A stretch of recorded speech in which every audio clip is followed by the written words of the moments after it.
was an annihilation. Simply put, 83% of the voters said, we do not want Lori Lightfoot. When you add up the totals and see where she landed there, not a lot of support there. Is this a mandate against woke mayors like Lori Lightfoot and the harm that they are causing blue cities like Chicago? I believe that it is. I believe that people have just had enough.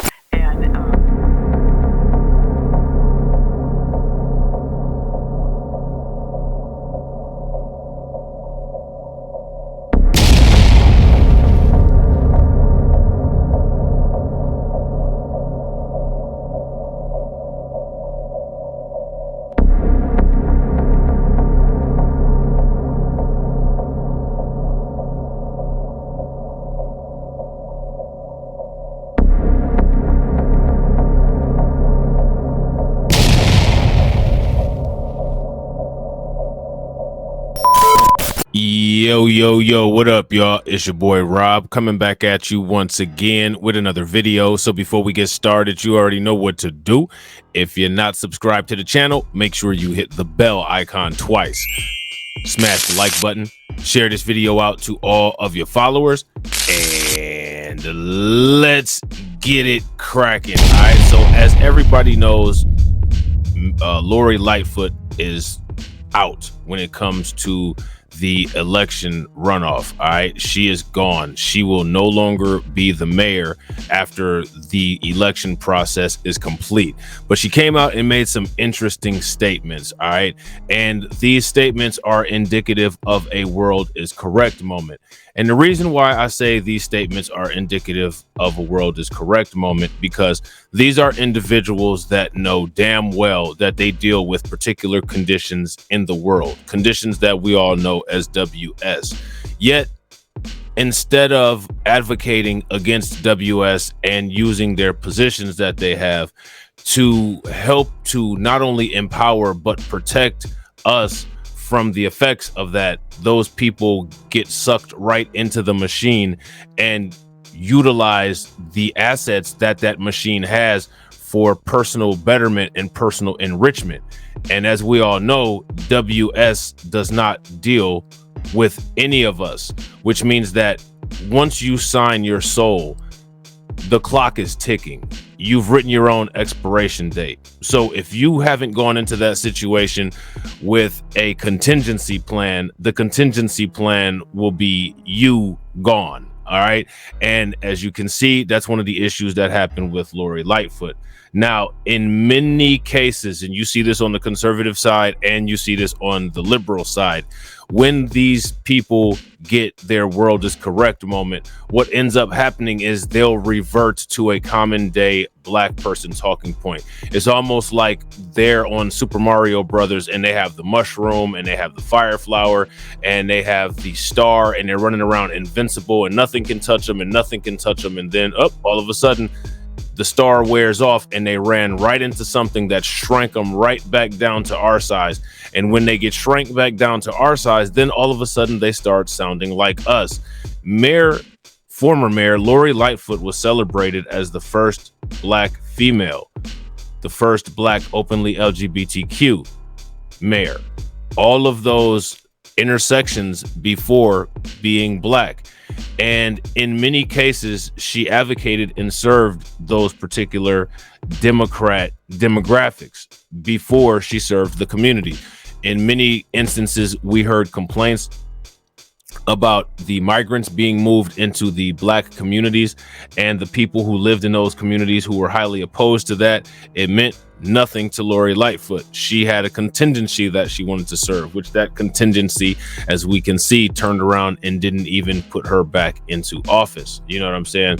So what happens is basically when you live in this card house, the card house eventually folds down on you. And that's what you see happening to Lori Lightfoot. All right. So people should really take heed of this. And there's many carbon copy examples of this happening as we have. For whatever reason, people continue to move throughout this system the same way. I mean, if you're going to utilize the system or whatever, you might actually want to acknowledge that the system is there. And then if you're still just going to be the kind of person that is a self-serving person, at least take some contingencies to protect yourself. And none of these people ever do that. They always leave themselves open. When Herschel Walker ran for, I believe, senator in I think that was Georgia, it was actually Mitch McConnell who gave the green light to a lot of journalists to release a lot of dirt on him. It was also Republicans who released the green light for a lot of dirt to be given out on Larry Elder. And yet and still, these people still never say anything. Larry Elder has been attacked by white liberals, and the only time these paid operatives like Tim Scott, Thomas Sowell, Larry Elder will say anything about racism is when it's a white liberal that does it. A conservative can say the N-word and do whatever it is that they want to, participate in any kind of anti-black racism, and they will have that person's back to the T. If you pay very close attention, just look at a couple YouTube thumbnails and look at all of the black male creators fawning over Scott Adams and saying that Scott Adams is right for saying the things that he said. I mean, it's just bizarre and mind-boggling what goes on in the empty vacuums that makes up the space where the brain should be in many of these people. That brings me back to former Mayor Lori Lightfoot. All right. So now that she's been knocked back down to regular person status, something that she really didn't harp on, or something that she really didn't address during her time as mayor, is what she's saying is the major problem of why she didn't get reelected. Chicago Mayor Lori Lightfoot blames election loss on racism. And then she also says gender. I don't think anybody cares about her gender. I think there is a lot of racism going on, and this is the post-supremacy era. And in the post-supremacy era, the racism that you see may not be directly coming from white people. It's coming through a white supremacist system, but it's coming from other groups of people, including other groups of black people, like anti-black black immigrants. You know what I'm saying? The post-supremacy era, Dr. Claude Anderson basically talked about that when he made the monumental statement of black people can't fight all these other groups. Well, like clockwork, we are now entering the era where there are turf battles with black people fighting all these other groups. We've been attacked by the AAPI community. We've been attacked by the J community, and we're constantly being attacked by the Latino community. People really should have listened to Dr. Claude Anderson. You know what I'm saying? Fashionable stupidity only makes you a prophet in rap videos. It doesn't make you a prophet in reality. You know what I'm saying? So now here it says, again, Chicago Mayor Lori Lightfoot blames election loss on racism and gender. All right. So what we're going to do is we're going to take a listen to this Fox News clip, and then we're going to check out the rest of this article from the New York Post. Diana, this was an annihilation, simply put. 83% of the voters said we do not want Lori Lightfoot when you add up the totals and see where she landed there. Not a lot of support there. Is this a mandate against woke mayors like Lori Lightfoot and the harm that they are causing blue cities like Chicago? I believe that it is. I believe that people have just had enough. And my message has been go out and change. Regime change is the only way we're going to fix this. And I think this was a loud and clear message that this woke agenda. So what you got to understand is when you pay very close attention to how this woman is dog whistling, when she talks about the black candidates, including Lori Lightfoot and the other guy, I think his last name is Johnson, it's woke and defund the police. So anytime these people are talking about woke or defund the police, it's a dog whistle for black. People need to understand that and call it out and call it out on a loop, regardless of what these people say. Is not working for Chicago. A recent poll shows that 61% of Chicago residents disapproved of Lori Lightfoot's performance as mayor. Diana, do you know? Now, one thing that people need to understand is not to get the false impression that it was the black vote that put Lori Lightfoot in office. In my live stream that I did about Lori Lightfoot's loss, I dropped the link of the Bloomberg article that gave the voter demographics. Okay, so before people make the assumption that it was black people who put Lori Lightfoot in office, that's a false premise. Anybody that's saying that is not saying the truth. The popular candidate at the time was an individual, if I'm not mistaken, named Willie Wilson. He had the majority of the black vote. It wasn't Lori Lightfoot, and it also wasn't the other black woman who was running against her in the runoff. Anybody who continues to repeat that black people put Lori Lightfoot in office is not getting that information from the actual voter demographics. One single person that voted for Lightfoot, and if so, what was their reasoning?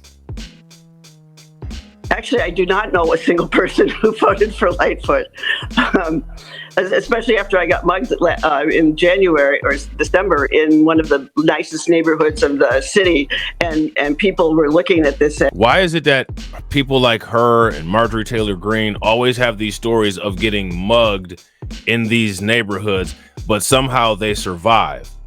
But when it comes to, you know, a lot of the other crimes that go on in these neighborhoods, a lot of these people end up dead.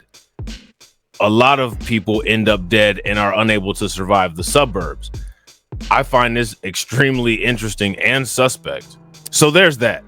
All right. So now here it says Democratic Chicago Mayor Lori Lightfoot blamed racism and her gender for her landslide defeat in her re-election bid as Chicagoans, weary of the rising crime on her watch, celebrated her fall from political star to quote unquote rock bottom. And again, this is just the white media throwing dirt and shame and ridicule on somebody's name, because from what I understand, as much as people may not like Lori Lightfoot, one thing that I'm going to advise people, and I'm going to continue to keep advising people of this, is leave emotions out of stuff and only look at stuff as analytical. Like, we've heard all the Lori Lightfoot jokes, you know what I'm saying? And they're only funny the first time.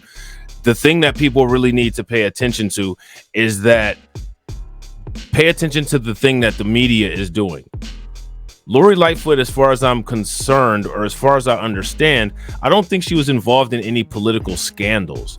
I don't think that she did anything illegal. I don't think that there's any law enforcement, involvement with her campaign or with her time in office as far as discovering that she was corrupt or on the take or anything like that. There's been no conspiracies associated with her, from what I understand. I don't think she's under any investigations. Usually when people say somebody failed to rock bottom, it's associated with them getting embarrassed because of some kind of crime that they've been involved in. I mean, what ended up happening is that she lost the mayoral race. What also happens is that it's not very uncommon for an incumbent president to lose. Last time I checked, it was two conservative white male incumbent presidents who lost the presidency, but none of them are discussed as from political star to rock bottom. As a matter of fact, New York Post has already taken the side, and they've taken the side of Ron DeSantis. So New York Post has come out on the offensive, attacking Trump unless there's a black person that they can attack. And despite the fact that Trump lost to a person who's not even a coherent human being, nobody says that Trump is at his political rock bottom. Trump is riddled with scandals. Trump was associated with Jeffrey Epstein and George Soros, and nobody says that Trump is at his rock bottom. As a matter of fact, most people are under the understanding that when it comes to 2024, Trump has a plan on running again, and he still has a strong base of people that support him. But nobody's saying that he's at his rock bottom. And he's dealing with a lot more as far as the aftermath of his political career than Lori Lightfoot. So again, just pay very close attention to how the media reveals itself. What the media wants is to see Lori Lightfoot at rock bottom, but the only thing that happened to her is that she lost the race. And let's not forget, when she ran for mayor, she was the underdog then. So why there would be an expectation, of anything is beyond me. But again, we're just overstating things because that's what the media does. And again, everybody comes with the, jokes about Lori Lightfoot, and it's he, ha, ha. It's funny the first time, but at some point it's time for people to, let the comedians make the jokes, and the people that are involved in politics actually make politically sound decisions. And one politically sound decision is to pay attention to when the media is sending a message. People always sit there and say, we've been tricked, we've been had, we've been tricked. Maybe if we pay less attention to comedy and more attention to what's actually going on, then maybe the we got tricked ratio will decrease. You know what I'm saying? So now here it says, I'm a black woman in America. Of course, she replied when asked by a reporter if she'd been treated unfairly. But she called being Chicago's mayor the honor of a lifetime. Regardless of tonight's outcome, we fought the fights and we put this city on a better path, Lightfoot said. She urged her fellow mayors around the U.S. not to fear being bold. Amid heavy criticism for the crime wave, homelessness, and other troubles plaguing the city, the mayor had also injected race into the run-up election. I'm a black woman, let's not forget, Lightfoot 60 told the New Yorker in a piece that ran Saturday. Certain folks, frankly, don't support us in leadership roles. Now, if you're talking about J.B. Pritzker, you'd be wrong. If you're talking about the Latinos in your community, you'd be right. Now, those very Latinos who don't support you, they support white and Latino candidates. Those were the very people whose needs you serviced over the black people who you could have possibly won over. Because again, I'm going to reiterate this. Let's not get it twisted and act like Black Chicago is the voting base that put Lori Lightfoot in there. They're not. But that doesn't mean that the entire time when you were in mayor, you couldn't have been advocating for things to secure that voting base, and you failed to do it. You know what I'm saying? The Chicago Tribune called her loss a political embarrassment and argued that crime skyrocketed on her watch. And again, I disagree with that. I don't think that her loss is a political embarrassment. She was an underdog going in, you know what I'm saying? And she lost. It is what it is. You know what I'm saying? As far as crime goes, crime is bad in every single Democratic city. Crime should also be supported by the support of the governor. You don't even know any mayors in Florida, and that's because Ron DeSantis runs a tyrannical dictatorship down there. You only know the mayors of Democratic cities because in those Democratic cities are black areas, and in most cases, the governor usually withholds money from those areas to not allow those people to be able to provide resources to do things like clean up the neighborhoods and deal with the crime. You know what I'm saying? And also when you have Republicans working with the Democrats to dilute black voting blocks by redistricting and also sending migrants in the area to further redistrict it, you're going to have poverty and you're going to have crime. You're going to have the existing crime and you're going to have other crimes being committed by the people who are being shipped in. But we're going to ignore all of that and just continue to repeat what we want to repeat to make the people who Lori Lightfoot is in this picture smiling for with the Freddy Krueger hat on happy. You know what I'm saying? Lightfoot campaigned for mayor in 2019 by arguing crime was too high, saying she wanted to make Chicago the safest big city in the country. So I find that fascinating. The very phrasing that she used to get in to the office is the very phrasing that the people who beat her in this runoff are using to get her up out of there. You know what I'm saying? But homicides, mostly from gun violence, spiked dramatically in 2020 and 2021 from 500 murders in 2019 to 776 and 804 in the next 2 years, respectively, which I find fascinating because if this is what they consider a dramatic spike, which if you pay very close attention, this is why they didn't use percentages, then the percentage of increase in anti-black hate crimes has spiked tremendously. Yet New York Post has yet to write an article about that. Shootings and carjackings also skyrocketed, but notice how they don't give any numbers. Violent crime in the city spiked by 40% since she promised during her inaugural address to end the epidemic of gun violence that devastates families, shatters communities, holds children hostage to fear in their own homes, the Chicago Sun-Times reported. The paper attributed some of her woes to bad timing due to the pandemic and civil unrest following the murder of George Floyd in May of 2020. She almost embraced playing the heavy, shutting down the lakefront and admonishing people to stay home. It played into her dictatorial personality, inspiring an avalanche of hysterical memes as the mayor was smart enough to embrace, the paper said. Chicago City Alderman Anthony Beale said that for Lightfoot, it was my way or the highway coming out of the gate. which I find fascinating because that's literally the exact same thing that Ron DeSantis does as governor of Florida, and he's praised for it. Again, the jokes need to be set aside and compare these candidates line by line. The jokes fall into silly mode, and as much as people recite Neely Fuller Jr., you don't hear people really talking about silly mode very often. Trying to destroy people instead of trying to work with people, politics is a game of addiction. Or I'm sorry, a game of addition. It's not a game of subtraction. All she did was subtract from day one, Beale told the Sun-Times.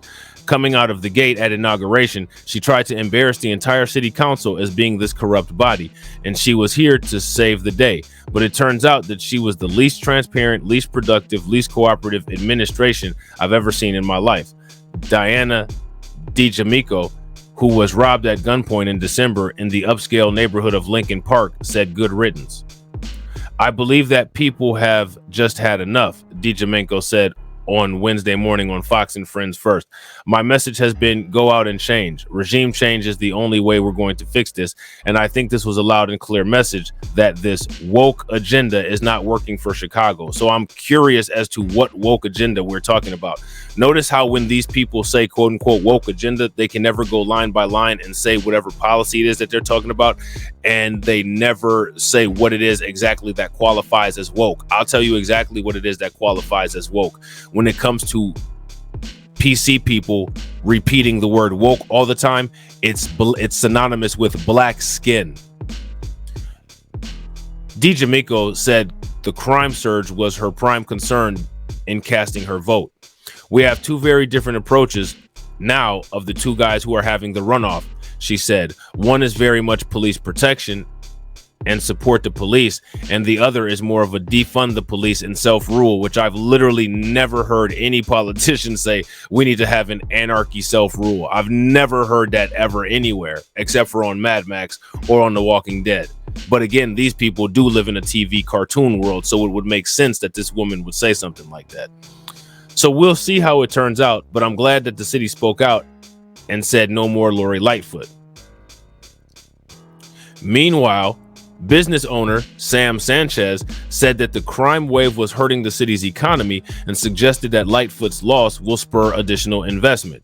We're looking for businesses to come back, aka gentrification, and also aka mom and pop businesses that can employ the migrants that were bossed in, which many of them are probably related to individuals who have a last name of Sanchez, said on the show.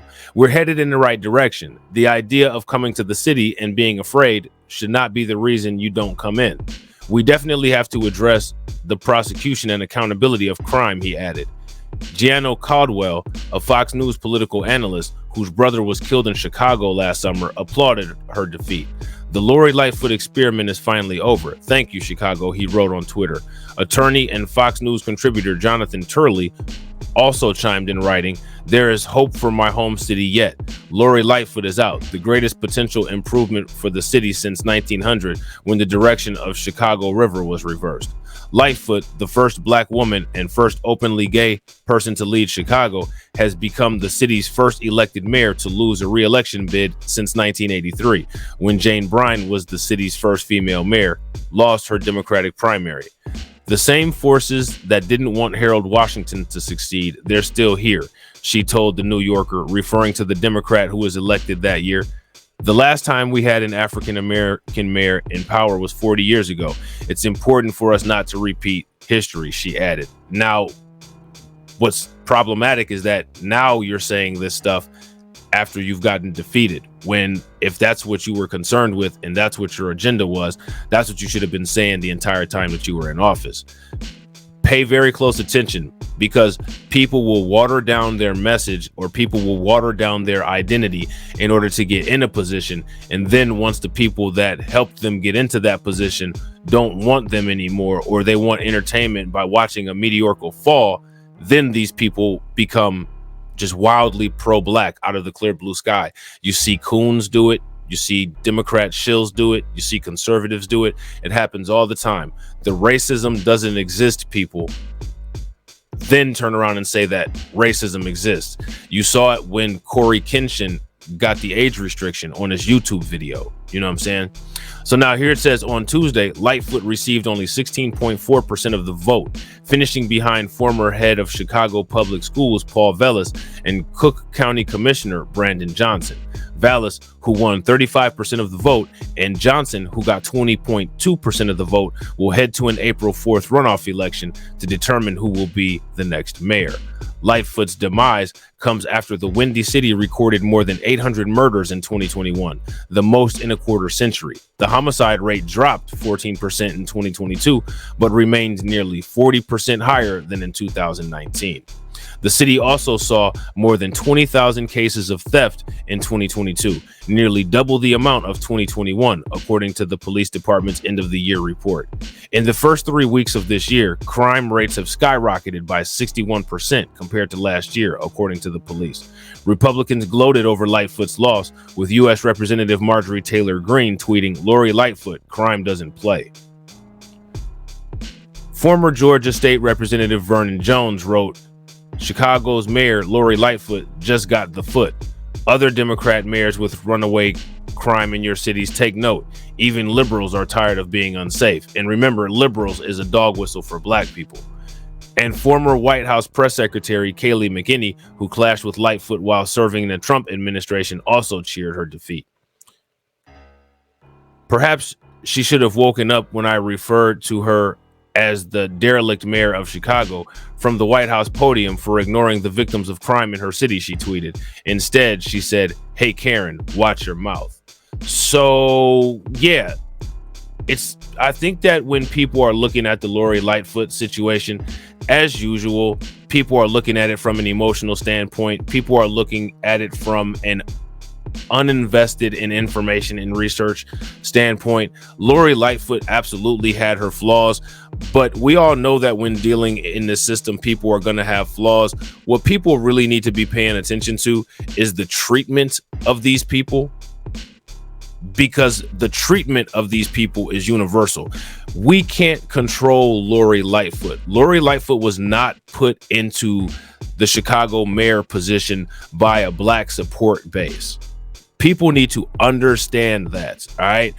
However, while she was in office, she didn't make adequate efforts to bridge the gap between her and her black voter base. And her black voter base that was non-existent and not catered to could have made the difference and put her in the runnings and had her surviving at least until April.